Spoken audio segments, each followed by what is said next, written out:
அனைத்து நல்லுள்ளங்களுக்கும் வணக்கம். நான் உங்கள் ரவிக்குமார். நம்மளோட 68வது அப்டேட் பார்க்க போகிறோம். ஈரான் இன்னும் அவங்களோட அப்டேட் வந்து சொல்ல மேபி 69 இல்லைனா 70 பக்கம் இருக்கும். லாஸ்ட்டாக வந்து நம்ம சொன்னது என்ன, ஈரான் சொல்ல ஊடகங்கள் வந்து 70வது அப்டேட்டு, ஆல்மோஸ்ட் அவங்க 55 டார்கெட் பக்கம் வைத்திருந்தாங்க, எல்லா நாடுகளுக்கும் கிட்டத்தட்ட எய்ம் பண்ணியிருந்தாங்கன்ற மாதிரி வந்து சொன்னாங்க. அதனால் தாக்குதல் கொஞ்சம் கூட குறையில. நேற்று இரவு கூட பெரிய அளவுக்கான கொத்து குண்டுகளை வீசி இருந்தது இஸ்ரேல் மீது. அது இல்லாமல் சுற்றி இருக்கக்கூடிய நிலைகள் மீது. முதல் முறையாக டியாஜோ கார்சியோ ஒரு 2300-400 கிலோமீட்டர் தள்ளி ஆல்மோஸ்ட் ஒரு ஏவுகணையை வந்து ஏவி இருக்காங்க யூகேவுடைய பேஸ்க்கு. ஏன்னா யூகே ஒரு புதிய உத்தரவு கொடுத்ததுக்கப்புறம் திடீர்னு ட்ரம்ப் அவர்கள் மனம் மாறி இருக்கிறாரா? ஒரு சில ஊடகங்கள் வந்து அவ்வளோதான், போரை முடிச்சுக்கலாம் வெற்றின்னு சொல்கிறாரு. உண்மை தன்மை என்ன, வருகின்ற நிகழ்வுகள் என்ன, அனைத்தும் ஒருங்கிணைந்த ஒரு தகவலாக பார்க்கலாம். வீடியோக்குள்ளே போகிறதுக்கு முன்பு அனைத்து இஸ்லாமிய சகோதரர்களுக்கும் நண்பர்களுக்கும் ரம்ஜான் திருநாள் வாழ்த்துக்கள். நல்லா செலிப்ரேட் பண்ணுங்கள், என்ஜாய் பண்ணுங்கள். ஏன்னா உங்களுடைய விரதங்கள் என்றோட முடியுது இல்லையா, அதனால் என்ஜாய் பண்ணுங்கள், வாழ்த்துக்களும் கூட. ஸோ நம்ம நிறைய பதிவுகள் பேச வேண்டியது இருக்கிறது. வாங்க வாக்காளர் பெருமக்களே, இந்த மிகப்பெரிய ஒரு பதிவும் மிகப்பெரிய ஒரு அதிர்ச்சி தகவலும் நமக்காக காத்து கொண்டிருக்கிறது. ஸோ வீடியோக்குள்ள போகிறதுக்கு முன்பு நீங்கள் நம்ம சேனலை சப்ஸ்கிரைப் பண்ணலாம், சப்ஸ்கிரைப் பண்ணிட்டு வாங்க. மறக்காம பெல் பட்டன் கிளிக் பண்ணி ஆல் ஆப்ஷன்ஸ் கொடுங்க. வீடியோ கொடுக்கலாம்.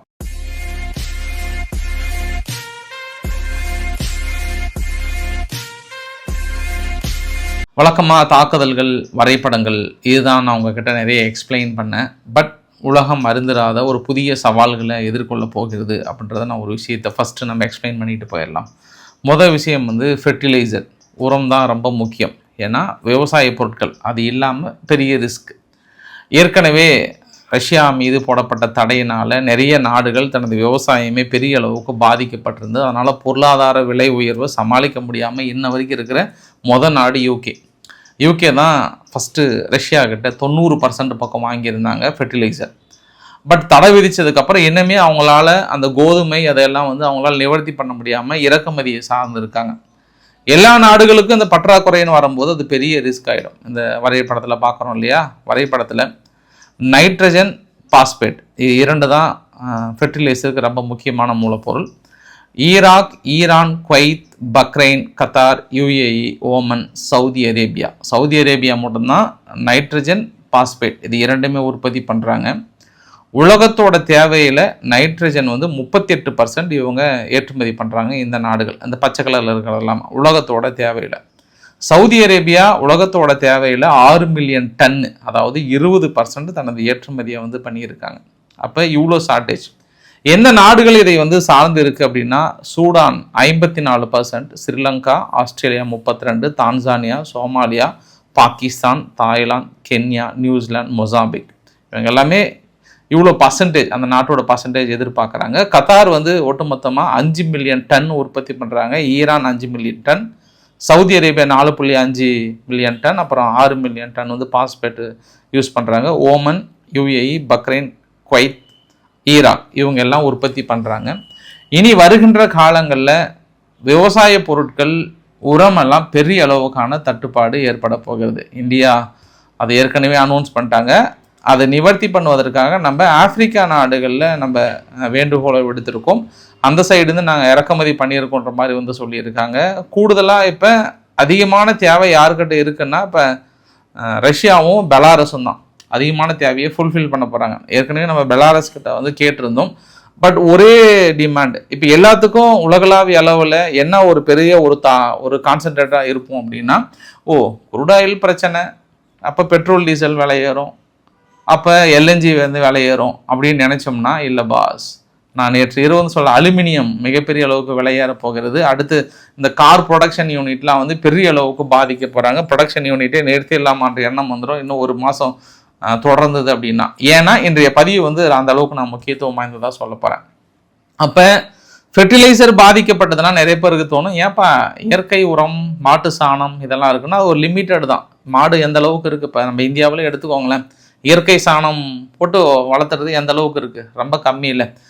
ஒரு விவசாய நிலத்தை வந்து இயற்கை உரத்துக்கோ இல்லை இயற்கை விவசாயத்துக்கோ மாறணும்னா அந்த மண்ணை பதப்படுத்துறதுக்கு 6 வருஷம் ஆகிடும். 6 வருஷம் ஆனால் தான் அந்த இயற்கை விவசாயத்துக்கு மாற்ற முடியுமே. அப்போ அது வரைக்கும் இங்கே கொஞ்சம் டேஞ்சர் தான். ஏன்னா நம்ம ஃபுல்லாக மாறி நிற்கிறோம். நம்ம சரி ஃபஸ்ட்டு ஆல்மோஸ்ட் இனி உற்பத்தி எப்படி வரப்போகுதுன்னு தெரியல. World health organisation, world food programme இது மாதிரி அடுத்தடுத்த அறிவிப்புகள், இந்த டேஞ்சரோட சுச்சுவேஷன் தொடர்ந்து சொல்லிகிட்டே இருக்கிறாங்க. அடுத்தது வந்து என்னென்னா ஹீலியம் கேஸ் அப்படின்னா உங்கள் மனசுக்குள்ளே வருது, இது பலூனில் கட்டி மேலே விடுவாங்களேப்பா அதுவா அப்படின்னு நினச்சிங்கன்னா அதுதான். அது வந்து இங்கே மெயினாக நம்ம உலகளாவிய அளவில் கத்தார் மட்டுமே 33% ஹீலியம் சப்ளை ஏற்றுமதி பண்ணுறாங்க, கத்தார் மட்டுமே. அதில் சீனாவுக்கு 22%, தென்கொரியாவுக்கு மட்டும் 40%. இவங்க தான் அதிகமாக டிமாண்டில் இருக்காங்க. நம்ம இந்தியாவுக்கு 20%, சிங்கப்பூருக்கு 25%, ஆஸ்திரேலியாவுக்கு 8%, ஜப்பானுக்கு 30%, அமெரிக்காவுக்கு 10%, மேலே ஃப்ரான்ஸுக்கு 15%, யூகேவுக்கு 12%, ஜெர்மனிக்கு 18%. சரி, ஹீலியமுக்கு போய் என்ன பிரச்சனை? ஏன்னா முந்தானியத்தை வந்து அடிச்சிட்டாங்கல்ல, மறுபடியும் இந்த வரைபடத்தை காட்டுறேன் நான். ஒரு 9 டார்கெட்டு, இந்த 9மே வந்து முக்கியத்துவம் வாய்ந்தது. உலகத்தோட தேவையை ஃபுல்ஃபில் பண்ணக்கூடிய மிக முக்கிய கேஸ் ஸ்டேஷனையும் எண்ணெய் கிணறுகளையும் ஹீலியம் கேஸ் ப்ரொடக்ஷன் பண்ணக்கூடியது. அப்புறம் மீதி என்னென்ன சொல்ல முடியுமோ எல்லாத்தையும் ஆல்மோஸ்ட் அடிச்சிட்டாங்க.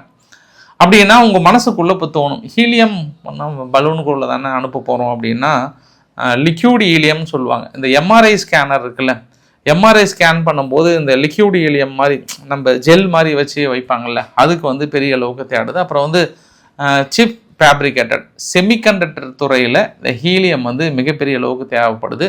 ஏரோஸ்பேஸ் அண்ட் ராக்கெட் சிஸ்டத்துக்கு தேவைப்படுது, குவாண்டம் கம்ப்யூட்டருக்கு தேவைப்படுது. அப்போ இதெல்லாம் இனி வருகின்ற காலங்களில் மிக கடுமையான ஒரு பாதிப்புகளை சந்திக்க போகிறது. சவுத் கொரியா சாம்சங் நிறுவனம் மட்டும் 40% வந்து இறக்குமதி பண்ணியிருந்தாங்க. தைவான் நிறுவனம் 35% டிஎஸ்எம்சியில் வந்து இந்த ஹீலியம் வந்து பயன்படுத்தி இருக்காங்க. ஜப்பான் 30% வந்து ஆல்மோஸ்ட் அவங்க ஏற்கனவே ஷார்ட்டேஜ்ன்றாங்க. சிங்கப்பூர் 25%. இந்த மாதிரி ஒவ்வொரு நாடுகளும் தனது ஸ்டாக் பைல்ஸில் வந்து அதிகபட்சம் இருக்கிறத வந்து அவங்க கிட்டத்தட்ட யூஸ் பண்ணிட்டாங்க.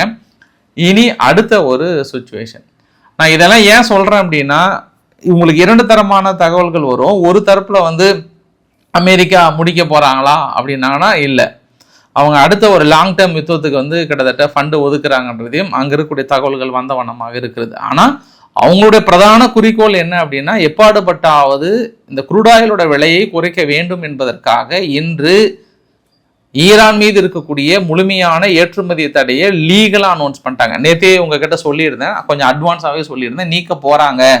பெசன்ட் அவர்கள் வந்து கிட்டத்தட்ட சொல்கிறாரு ஈரான் மீது இருக்கக்கூடிய தடைகளை நீக்க போகிறாங்க அப்படின்னு நான் சொல்லியிருந்தேன் நான். பட்டு முழுமையாக நீக்கிட்டாங்க. இனி ஈரான் ஏற்றுமதி செய்து கொள்ளலாம், எந்த வித தடையும் கிடையாதுன்றாங்க.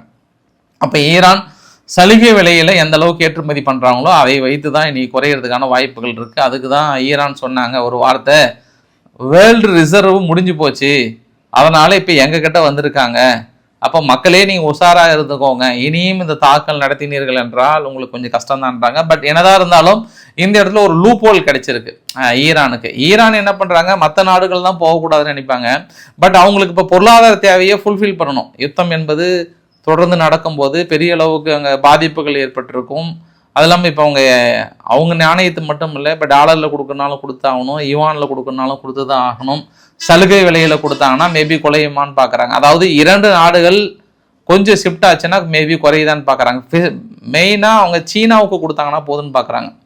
சீனா வந்து ஏற்கனவே 70% 80% வந்து வாங்கியிருக்காங்க. பார்க்கலாம் இந்த தடைகள்னால ஏதாவது மாற்றம் வருகிறதான்னு. பட் குரூடாயிலோட விலை $98 பக்கம் இருந்தது. இன்னைக்கு காலைல கூட அமெரிக்காவுடைய மார்க்கெட்டில் இறுதியாக நான் பார்க்கும்போது $98, நேற்று 114 அது மாதிரிலாம் போச்சு. பட் மறுபடியும் அப்படியே கொண்டு வந்து சாகவாசமாக 98 நிறுத்தி இருக்கு. இன்னைக்கு வந்து அதிகாரப்பூர்வமாக ஈராக் வந்து தனது உற்பத்தியை, அதாவது தனது ஆயில் ப்ரொடக்ஷனை சுத்திகரிப்பு நிலையங்கள்லேருந்து 70% நாங்கள் நிறுத்திட்டோம் அப்படின்னு அவங்களோட மினிஸ்ட்ரி லெவலில் சொல்லியிருக்காங்க. இனிமேல் அந்த ஸ்ட்ரெயிட் ஆஃப் ஹார்முஸ் பகுதியை கண்ட்ரோலுக்குள்ளே வந்திருக்குன்னா உங்களுக்கு அடுத்தடுத்த வரைபடங்கள் எப்படி இருந்த அந்த ஸ்ட்ரெயிட் ஆஃப் ஹார்முஸ் இன்னைக்கு இப்படி ஆயிருக்கு பாருங்கள். இதெல்லாமே கப்பல்கள் போகிறது, ஒவ்வொன்றும் கமர்ஷியல் பேஸ், அந்த கண்டெய்னர் ஒவ்வொன்றும் ஸ்பெசிஃபிக் பண்ணக்கூடிய கலரு இன்னைக்கு சுத்தமாக இல்லை.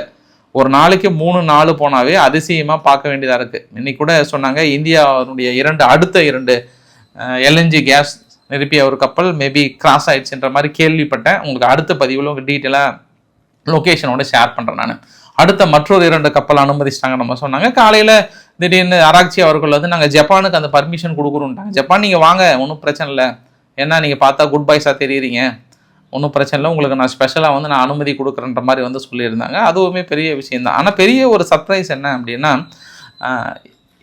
நேற்று ஒரு 19 மணி நேரத்துக்கு முன்பு, நான் அந்த வீடியோ பதிவு எடுக்கும்போது 9:40 AM, ஒரு 19 மணி நேரத்துக்கு முன்பு யூகே வந்து டியாசோ கார்சியோனுடைய தளங்களை யூஸ் பண்ணிக்கோங்க அப்படின்னு சொல்லிட்டாங்க யூகே.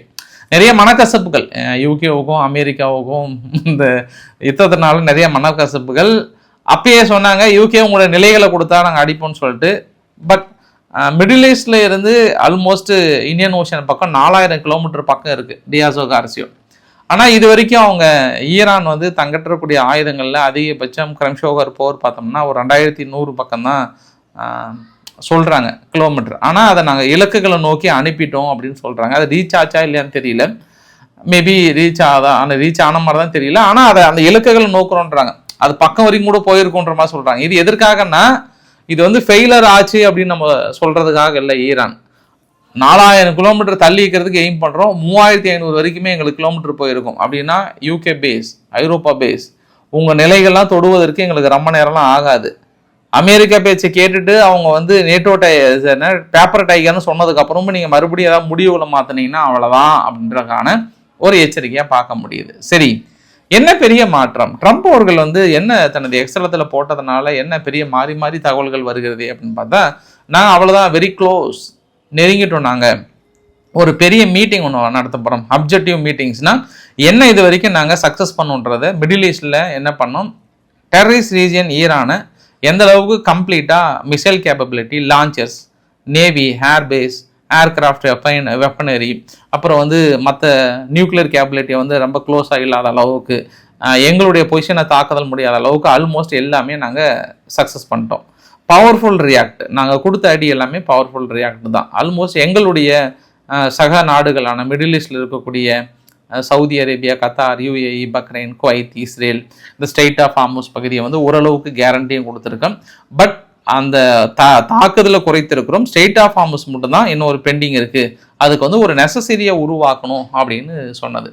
அப்போ இந்த ஸ்டேட்மெண்ட்டை பார்த்துட்டு, ஏன்னா அவர் பேசும்போதே ஆல்மோஸ்ட் நாங்கள் வெற்றி பெற்றுட்டோம் அப்படின்னு சொல்கிற ஒரு ஸ்டேட்மெண்ட்டையும், மீட்டிங் போயிட்டுருக்கு நாங்கள் சொல்ல போகிறோன்ற ஸ்டேட்மெண்ட்டையும் ஊடகங்கள் வந்து என்ன நினச்சிக்கிட்டாங்கன்னா, அவர் வந்து அனௌன்ஸ் பண்ண போகிறார் அப்படின்ற மாதிரிலாம் வந்து நினச்சிட்டு இருக்காங்க, வெற்றியை வந்து அனௌன்ஸ் பண்ண போகிறான்னு நினச்சிட்டு இருக்காங்க. பட் ஆனால் எனக்கு அப்படி தோணலை. ஏன்னா இன்றைக்கி அவர் பேப்பர் டைகர்னு சொன்னதுக்கப்புறம், நேட்டோ நாடுகளை பார்த்து சொன்னதுக்கப்புறம், நேற்று இரவு மொத்தம் ஒரு 20 நாடுகள் பக்கம், 20 ஐ திங்க் எத்தனை நாடுகள் நான் சொல்கிறேன் பாருங்கள், UK, France, Germany, Italy, Netherlands, Japan, Canada, republic of Korea, New Zealand, Denmark, Latvia, Slovenia, Estonia, Norway, Sweden, Finland, செக் ரிப்பப்ளிக், ரொமானியா, பக்ரைன், லிதுவேனியா, இவங்க எல்லாமே ஸ்டேட் ஆஃப் ஹார்முஸ் பகுதியில் இல்லீகலாக தடைப்படுத்துவது, போக்குவரத்து கப்பல்கள் மீது அடிப்பது, இதெல்லாம் கண்டனத்துக்குரியது. அதனால் ஒரு சேஃப் பேசேஜை உருவாக்கும் பட்சத்தில் நாங்கள் அந்த திட்டத்தில் இணைகிறோம் அப்படின்ற ஒரு ஸ்டேட்மெண்ட். இது அமெரிக்கா வெறுத்து போய் யாருமே வரலையே அப்படின்ற ஒரு ஆதங்கத்தின் அடிப்படையில் எல்லாம் ஒன்று சேர்ந்து வேறு வழியில் அப்பா வந்து கோவத்தில் இருக்கிறாரு, அப்பாவை சமாதானப்படுத்துங்கப்பா அப்படின்னு சொன்னதுக்கப்புறம் இந்த நாடுகள்லாம் எடுக்கப்படுகிற ஒரு முடிவுகளாக பார்க்க முடியுது. அப்போ கூட ஒரு வார்த்தை கேட்குறாங்க, லின்சே கிரஹாம் அவர்கள் இதுக்கப்புறமும் நம்ம நேட்டோவிலையா இருக்கணும், ஜெர்மனியில் இருக்கக்கூடிய வீரர்களை வெளியேற்றுங்க, ஸ்பெயினில் இருக்கக்கூடிய வீரர்களை வெளியேற்றுங்க அப்படின்னு சொல்லியிருக்கிறாரு ட்ரம்ப் அவர்களே. என்ன உங்கள் பிள்ளைங்க நாட்டிலிருந்து வெளியேற்ற போகிறீங்களான்னு கேட்கப்படுது. லின்சே கிரஹாம் வந்து ஒரு செனட்லேயோ ஒரு காங்கிரஸ் பர்சனோ கிடையாது, அவர் சொல்கிறத வச்சுலாம் நான் எடுக்க முடியாது. ஆனால் நேட்டோ மீது எனக்கு வந்து அந்த கோபம் இருக்கிறது அப்படின்றத சொல்கிறாரு. சரி, நம்ம அங்கிருந்து வந்த தகவல் அடிப்படையில் நம்ம 3 ஆங்கிளில் பிரிச்சிடலாம். அமெரிக்கா 200 பில்லியனுக்கான ஒப்புதல் கேட்டிருக்காங்க, ஆல்மோஸ்ட் கிட்டத்தட்ட கொடுத்தாங்கன்ற மாதிரி தான் தெரியுது எனக்கு. 60% இன்னும் அறிவிக்கல, ஆனால் கொடுக்குறாங்க. 200 பில்லியன் அப்படின்னா ஒரு நாளைக்கு இந்த யுத்தத்தில் அவங்க செலவு பண்ணுறது 1.5 பில்லியன் செலவு பண்ணுறாங்க. அப்போ 200 பில்லியன் செலவு பண்ணோன்னா அவங்க கிட்ட ஆயுதங்கள் இருக்கான்னா இருக்குன்னு சொல்கிறாங்க. அதெல்லாம் எங்களுக்கு பற்றாக்குறையே கிடையாது, இன்னும் பழசையை நாங்கள் அழிக்க முடியாமல் நிறையா வச்சுருக்கிறோம், அதுவே எங்களுக்கு போதும்.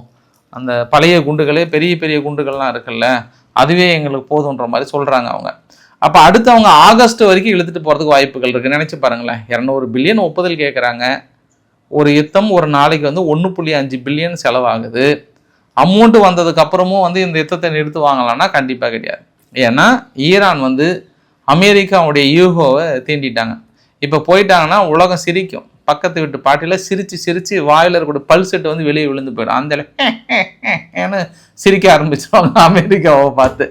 ஏன்னா ஏற்கனவே ஈரான் வந்து அந்த ரேஞ்சில் தான் ஓட்டுறாங்க. இன்றைக்கி கூட ஈரான் தனது 69வது அலையா 70 அலையான்னு தெரியல, அதில் அவர் சொல்லும்போது ஐஆர்ஜிஸோட பர்சன் வந்து சொல்லும்போது, ஒரு 13 பில்லியன்ல போர் கப்பல் எங்களுடைய சின்ன படகை பார்த்து பயந்து தெரிச்சு ஓடுறீங்க, நீங்கள்லாம் எங்களை வந்து தாக்கல் நடத்த போகிறீங்களா? Operation epic fury, epic fear. உங்கள் கப்பல் எங்கே இருக்குன்னு தெரியுமா? எங்கே இருக்குன்னே எங்கள் தேசத்தை விட்டு எங்கேயோ போயிருக்கீங்க. சரியான ஆளாக இருந்தால் எங்கள் படகுக்கிட்ட உங்களால் மோத முடியுமா அப்படின்னு ஒரு கோரிக்கை வைத்திருக்காங்க. நாங்கள் அடிக்கிற அடி சும்மா இல்லை அப்படின்னு சொல்லிட்டு 55 டார்கெட்டு, ஆயுதங்கள் இல்லைன்னு சொன்னீங்களே பார்த்தீங்களா அப்படின்ட்டு மறுபடியும் அங்கே இருக்கக்கூடிய அரபு நாடுகளில் இருக்கக்கூடிய அமெரிக்க நிலைகளையும் இஸ்ரேல் மீதும் பெரிய அளவுக்கு குறி வைத்து நேற்று இரவு முழுவதும் விடிய தாக்குதலை நிகழ்த்தியிருந்தார்கள். டெல்லவியூவில் ஒரு கொத்து குண்டுகள் பார்க்க முடிஞ்சது. அங்கே ஈராக் இருக்குல்ல, ஈராக்கில் இருக்கக்கூடிய பாக்தாத் நிலைகள் பற்றி எரிஞ்சிட்டு இருந்தது. ஏன்னா நேட்டோ நாடுகள் வெளியேறிட்டாங்க, பெரிய அளவுக்கு பாதிப்புகளை சந்திச்சிருக்காங்க. அப்புறம் இப்போ வரும்போது கூட யூஏஇயில் ஒரு முக்கிய பகுதிகளை வெளியேற சொல்லியிருந்தாங்க. பட் அதை இடைமறிச்சோன்னு யூஏஇ கிளைம் பண்ணுறாங்க. சவுதி அரேபியாவுடைய முக்கிய நிலைகள் தாக்கல் நடத்தியிருந்தாங்க, இடைமறிச்சோன்னு சொல்கிறாங்க. ஆனால் இஸ்ரேல் டைரக்ட் ஹிட் அடித்ததை பார்க்க முடிஞ்சது, டெல்லவியில் பாதிப்பு இருந்ததையும் வந்து பார்க்க முடிஞ்சது. பட் பதிலுக்கு இஸ்ரேல் நடத்திய தாக்கல் நான் சொல்கிறேன். நான் அதற்கு முன்பு இங்கே சொல்ல வந்த விஷயத்தை சொல்லிடுறேன் நான். அதனால் இதை அடுத்த ரேஞ்சுக்கு வந்து கொண்டு போகிறாங்க. அதாவது மேபி ஸ்ட்ரெய்ட் ஆஃப் ஹார்முஸ் பகுதியை கண்ட்ரோலுக்குள்ளே எடுத்துக்கணும்னா அந்த கடல் பகுதியிலிருந்து ஒரு 30 கிலோமீட்டருக்கு மேலேயாவது தனது கட்டுப்பாட்டுகள், இராணுவ கட்டுப்பாட்டுக்குள்ளே கொண்டு வரணும். அதை பாசிபிள் இருக்கான்னு அனலைஸ் பண்ண போகிறாங்க. இல்லைனா அமெரிக்கா யூகோ டச் பண்ணதுனால கிரவுண்ட் ஃபோர்ஸ் அனுப்பலாமா அப்படின்ற இன்னொரு ஆஸ்லேஷன் இருப்பதாகும்.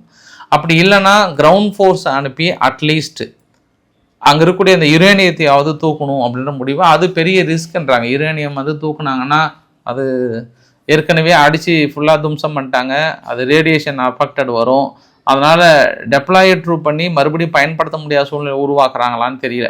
ஆனால் இது 3 ஆப்ஷனில் ஏதோ ஒன்று வந்து சூஸ் பண்ண போகிறாங்க அப்படின்ற மாதிரி வந்து சொல்லியிருந்தாங்க. அதனால தான் அது இன்றைக்கி ஈரான் தரப்புலேயும் ஒரு வார்த்தை சொல்கிறாங்க, பெரும்பாலும் வந்து எங்களுடைய மக்களை ஒன்று சேர்த்துனதுக்கு நன்றி என்றாங்க. இதற்கு முன்பு கூட எங்களுக்கு எதிராக போராட்டம் நடத்தினாங்க, அது இது பண்ணாங்க. ஆனால் அமெரிக்கா தாக்கல் நடத்தியதுக்கு அப்புறம் வந்து சாலிடாரிட்டியாக ஈரான் ஜெயிக்க வேண்டும் என்று எங்கள் மக்களை ஒன்று சேர்த்திய அமெரிக்காவுக்கு நன்றி, தொடர்ந்து நாங்கள் எதிர்த்து நிற்போன்றாங்க. இன்னைக்கு காலைல கூட செய்தி கேள்விப்பட்ட சவுதி வந்து தனது மற்றும் 2 நிலைகளை, அவங்களோட ஓன் நிலைகளை வந்து பயன்படுத்திக்க சொல்லியிருக்காங்களாம். அமெரிக்க வீரர்கள் வந்து இறங்குவதற்கான வாய்ப்புகள் இருப்பதாக வந்து சொல்லியிருக்காங்க. இது ஒட்டுமொத்த நிகழ்வுகள். அதை தாண்டி நேற்று இஸ்ரேல் என்ன கிளைம் பண்ணாங்கன்னா, ஐஆர்ஜிசி தெஹ்ரான் சென்ட்ரலில் இருக்கக்கூடிய மிக முக்கிய நிலையங்கள், ஃபெசிலிட்டிஸ், ப்ரொடக்ஷன், வெப்பன் தயாரிக்கின்ற இடங்கள்லாம் வந்து குறி வைத்து தாக்கல் நடத்தியிருந்தோம் அப்படின்ற மாதிரி வந்து சொன்னாங்க. இவங்களும் ஈரான் தரப்பில் இனி தங்களது அலைகள்லாம் வந்து அலையாக வீச போகிறோன்ற மாதிரியான எச்சரிக்கை கொடுத்துருக்காங்க. பக்ரைனில் அமெரிக்கானுடைய US 54 ஃப்ளீட் இருக்கு இல்லையா, கண்டிப்பாக நாங்கள் அடித்ததில் நிறைய பேர் இறந்து போயிருப்பாங்க. அப்படி இல்லைன்னா கூட 200 வீரர்கள் வந்து இந்த பிரெயின் இன்ஜூர்ட் மாதிரி வந்து ஆயிருப்பாங்க. அந்த அளவுக்கு நாங்கள் ஹிட் அடிச்சிருக்கோம் அப்படின்னு சொல்கிறாங்க. பெரிசாக பாதிச்சிருப்பாங்க அப்படின்னு சொல்கிறாங்க. போலந்துடைய வீரர்கள் அங்கே ஈராக்கில் இருந்து வெளியேறினதை உறுதி செய்கிறாங்க. நீங்கள் பார்க்குற பதிவுகள் வந்து இஸ்ரேல் வந்து நேற்று பெய்ரூட்டில் அடித்த தாக்குதல், பெய்ரூட்டில் டயர்ன்ற பகுதியில் கடுமையான தாக்குதலை நிகழ்த்தியிருந்தாங்க. மற்றொரு பதிவு வந்து இன்றைக்கி விடிய காலையில் பேந்தர் அப்பாஸ் பகுதியை மறுபடியும் கடுமையாக ஹிட் அடித்தாங்க. பேந்தர் அப்பாஸில் இன்னும் என்ன இருக்குன்னு எனக்கு தெரியல, மறுபடியும் டார்கெட் வச்சுட்டே இருக்கிறாங்க. அப்படின்னா அந்த ஸ்ட்ரெய்ட் ஆஃப் ஹார்முஸை தனது கண்ட்ரோலுக்குள்ளே கொண்டு வரதுக்காக எல்லா நிலைகளையும் எந்த அளவுக்கு அந்த ஏரியாவில் கம்ப்ளீட்டாக மக்களை வெளியேற்றி அடிக்க முடியுமோ அந்த அளவுக்கு ஃபுல்லாக அடிச்சுட்டு இருக்கிறாங்க. அது விடிய தாக்குதல் அந்த இடத்துல தொடர்ந்துட்டு இருந்ததை பார்க்க முடிஞ்சது. தெஹ்ரான்லேயும் தாக்கல் தொடுத்துட்டு தான் இருந்தாங்க. நான் முதல் முறையாக இந்த படத்தில் உங்களுக்கு வரைபடத்தை காட்டாமல் இருக்கேன், நான் அடுத்த பதிவில் காட்டுறேன். அதையும் காட்டினேன்னா அந்த வீடியோ பதிவு 30 நிமிஷம் மேலே போயிடும். அதனால் ஷார்ட்டாக முடிக்கணும்னு நினைக்கிறேன் முடிஞ்ச அளவுக்கு. சவுதின்ற பாருங்க, ஸ்பெயின் வந்து இங்கே ஐரோப்பாவில் இருக்கக்கூடிய நிறைய விமானங்கள்லாம் அங்கே தாக்குதலுக்கு பயந்து போயிட்டுலாம் ஸ்பெயினுடைய விமானங்களில் பார்க் பண்ணி வச்சுருக்காங்களாம். அமெரிக்கா உட்கட எல்லாமே வந்து பார்க் பண்ணி வைத்திருக்காங்கன்ற ஒரு கூடுதல் தகவலுமே சொல்கிறாங்க.